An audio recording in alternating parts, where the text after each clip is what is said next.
Hello friends, study with bank के current affair session में आपका स्वागत है।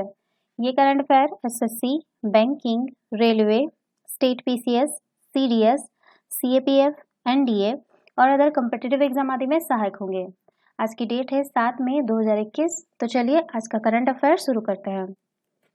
आज का पहला प्रश्न है, केंद्रीय मंत्रिमंडल ने भारत और किस देश के बीच प्रवास एवं आवागमन संबंधी समझौता ज्ञापन को मंजूरी दे दी है? Option A Britain, option B Nepal, option C चीन, ऑप्शन डी रूस। देखिए, केंद्रीय मंत्रिमंडल ने भारत और ब्रिटेन के बीच प्रवास और आवागमन संबंधी समझौता ज्ञापन को मंजूरी दे दी है। यह समझौता ज्ञापन भारत सरकार और ब्रिटेन की महारानी की सरकार, इंग्लैंड, वेल्स, स्कॉटलैंड और आयरलैंड तथा उत्तरी आयरलैंड के बीच है।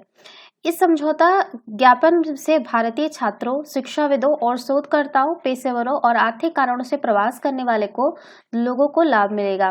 तो इसका सही आंसर होगा ऑप्शन ए ब्रिटेन। चलिए नेक्स्ट क्वेश्चन पे चलते हैं। भारतीय सेना ने हाल ही में किस राज्य में पहला green solar energy harnessing plant शुरू किया है? Option A Karnataka, option B Tamil Nadu, option C Sikkim, option D Bihar. देखिए, भारतीय सेना ने हाल ही में तकरीबन 16,000 फीट की ऊंचाई पर उत्तरी सिक्किम में वेनेडियम आधारित बैटरी तकनीक का उपयोग करते हुए 56 केवीए के पहले हरित सौर ऊर्जा संयंत्र का उद्घाटन किया है। इस संयंत्र का उद्देश्य सैन्य दलों की दैनिक जरूरतों के लिए आवश्यक ऊर्जा के रूप में नवीकरणीय ऊर्जा के उपयोग को बढ़ावा देना है। भारतीय सेना द्वारा इस परियोजना को भारतीय प्रौद्योगिकी संस्थान मुंबई के सहयोग से पूरा किया गया है। यह परियोजना दुर्गम स्थानों पर सैनिकों को अत्यधिक लाभान्वित करेगी और पर्यावरण के अनुकूल भी होगी। यह परियोजना वेनेडियम बैटरी पर आधारित है। वेनेडियम एक रासायनिक तत्व है जिसका प्रतीक V है। यह एक दुर्लभ तत्व है जो अपनी प्रकृति में कठोर, सिल्की ग्रे, मुलायम और लचीली संक्रमणीय धातु है। तो इसका सही आंसर होगा ऑप्शन सी सिक्किम। चलिए नेक्स्ट क्वेश्चन पे चलते हैं। भारतीय लोक दल के अध्यक्ष एवं किस पूर्व केंद्रीय मंत्री का कोरोना की चपेट में आने से निधन हो गया है? Option A Jayant Chaudhary, option B Sharad Yadav, option C Mulayam Singh Yadav, option D Chaudhary Ajit Singh. देखिए, राष्ट्रीय लोक दल के राष्ट्रीय अध्यक्ष और पूर्व केंद्रीय मंत्री चौधरी अजीत सिंह का 6 मई 2021 को निधन हो गया। अजीत सिंह पूर्व प्रधानमंत्री चौधरी चरण सिंह के बेटे थे। चौधरी अजीत सिंह ने साल 1986 में अपने राजनीतिक सफर की शुरुआत की थी। वे बागपत से 7 बार सांसद रह चुके हैं। अजीत सिंह केंद्रीय नागरिक उड्डयन मंत्री भी रह चुके हैं। वे ताकतवर जाट नेताओं में से एक माने जाते थे। तो इसका सही आंसर होगा ऑप्शन डी चौधरी अजीत सिंह। चलिए नेक्स्ट क्वेश्चन पे चलते हैं। भारतीय रिजर्व बैंक ने स्वास्थ्य सुविधाओं के लिए निम्न में से कितने करोड़ रुपए के कर्ज देने की घोषणा की है? ऑप्शन ए 20,000 करोड़ रुपए, ऑप्शन बी 50,000 करोड़ रुपए, ऑप्शन सी 30,000 करोड़ रुपए, ऑप्शन डी 90,000 करोड़ रुपए। देखिए, भारतीय रिजर्व बैंक ने मार्च 2022 तक कोविड-19 से संबंधित स्वास्थ्य सुविधाओं के लिए 50,000 करोड़ रुपए की विशेष लिक्विडिटी सुविधा की घोषणा की है। इसके जरिए बैंक रेपो रेट पर वैक्सीन मैन्युफैक्चरर्स, वैक्सीन ट्रांसपोर्ट निर्यातकों को आसान किस्तों पर लोन उपलब्ध कराएंगे। इसके अतिरिक्त अस्पतालों, हेल्थ सर्विस प्रोवाइडर्स को भी इनका लाभ मिलेगा। इस नए कर्ज के मियाद 3 साल तक होगी और यह रेपो दर पर मिलेगा। तो इसका सही आंसर होगा ऑप्शन बी 50,000 करोड़ रुपए। चलिए नेक्स्ट क्वेश्चन पे चलते हैं। पश्चिम बंगाल में तृणमूल कांग्रेस प्रमुख ममता बनर्जी ने लगातार कितनी बार राज्य के मुख्यमंत्री के रूप में शपथ ली? ऑप्शन ए 3 बार, ऑप्शन बी 4 बार, ऑप्शन सी 2 बार, ऑप्शन डी है आपका 5वीं बार। देखिए, पश्चिम बंगाल में तृणमूल कांग्रेस प्रमुख ममता बनर्जी ने लगातार 3री बार राज्य के मुख्यमंत्री के रूप में शपथ ली है। राज्यपाल जगदीप धनखड़ ने पद और गोपनीयता की शपथ दिलाई। दिल्ली के पूर्व मुख्यमंत्री स्वर्गीय शीला दीक्षित के बाद ममता बनर्जी लगातार 3 बार किसी भी राज्य की मुख्यमंत्री के रूप में शपथ लेने वाली देश की दूसरी महिला बन गई है।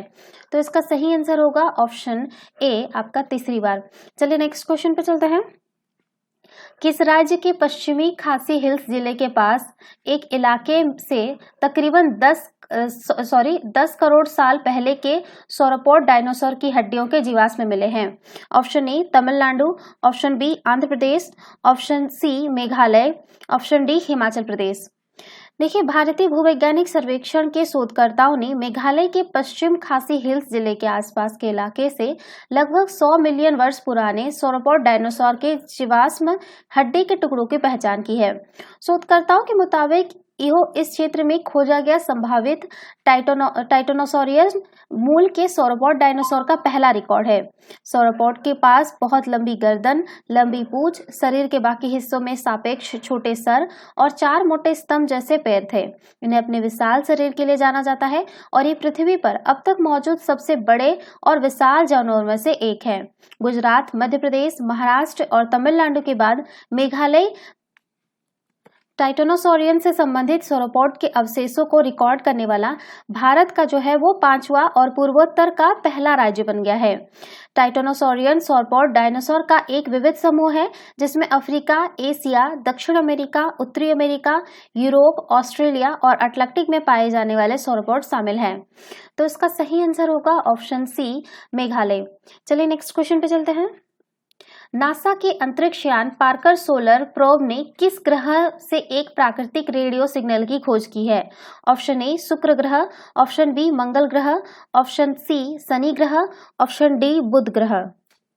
देखिए, हाल ही में अमेरिकी अंतरिक्ष एजेंसी नासा ने शुक्र ग्रह के वातावरण में कम आवृत्ति के रेडियो सिग्नल का पता लगाया है। ये रेडियो सिग्नल नासा के पार्कर सोलर प्रोब द्वारा ग्रह की नियमित उड़ान के बीच रिकॉर्ड किए गए हैं, जो कि बीते 30 वर्ष में पहली बार है जब इस ग्रह के वातावरण संबंधी कोई प्रत्यक्ष माप रिकॉर्ड हुआ है। रिकॉर्ड किए गए डेटा के विश्लेषण को जारी करते हुए नासा ने कहा कि पिछली बार वर्ष 1992 में रिकॉर्ड किए गए डाटा की तुलना में वर्तमान में शुक्र ग्रह के ऊपरी वायुमंडल में काफी परिवर्तन आया है और वह और अधिक हल्के होने के क्रम में आगे बढ़ रहा है। नासा के मुताबिक पृथ्वी की तरह ही शुक्र ग्रह पर भी वायुमंडल के ऊपरी हिस्से में इलेक्ट्रॉनिक रूप से चार्ज गैस की एक परत है जिसे आयनोस्फीयर कहा जाता है, जो प्राकृतिक रूप से रेडियो तरंगों का उत्सर्जन करती है जिन्हें यंत्रों के माध्यम से रिकॉर्ड किया जा सकता है। ज्ञात हो कि शुक्र ग्रह और पृथ्वी को तकरीबन जुड़वा ग्रह माना जाता है और दोनों ग्रह की सतह चट्टानी है और दोनों आकार एवं संरचना में भी समान है।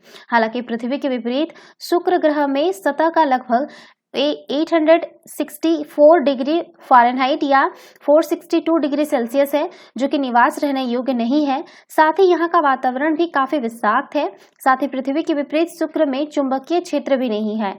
नासा के पार्कर सोलर प्रोब मिशन को वर्ष 2018 में सूर्य का अध्ययन करने और उसके संबंधित विभिन्न तथ्यों को उजागर करने के उद्देश्य से किया गया था। यह प्रोब अपने 7 वर्ष के कार्यकाल के दौरान सूर्य के वातावरण से होकर गुजरेगा और निकटता से सूर्य का अध्ययन करेगा।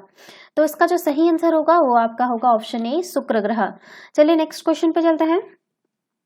श्रीलंका के पूर्व क्रिकेटर नुवान जोयसा पर अंतर्राष्ट्रीय क्रिकेट परिषद की भ्रष्टाचार रोधी संहिता का उल्लंघन करने के लिए कितने साल का बैन लगा दिया गया है?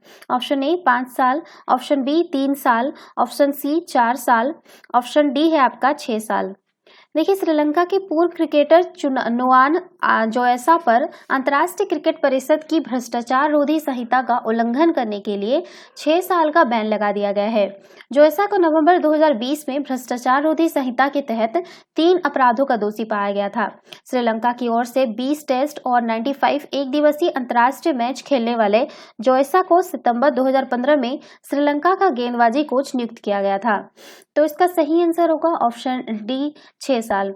चलिए नेक्स्ट क्वेश्चन पे चलते हैं। हाल ही में केंद्रीय मंत्रिमंडल ने प्रधानमंत्री गरीब कल्याण अन्न योजना, जिसका चरण 3 है ये, के तहत राष्ट्रीय खाद्य सुरक्षा अधिनियम के लाभार्थियों को कितने महीने के लिए अतिरिक्त खाद्यान्न आवंटन को मंजूरी दी गई है? ऑप्शन ए 3 महीने, ऑप्शन बी 1 महीने, ऑप्शन सी 2 महीने, ऑप्शन डी है आपका 4 महीने।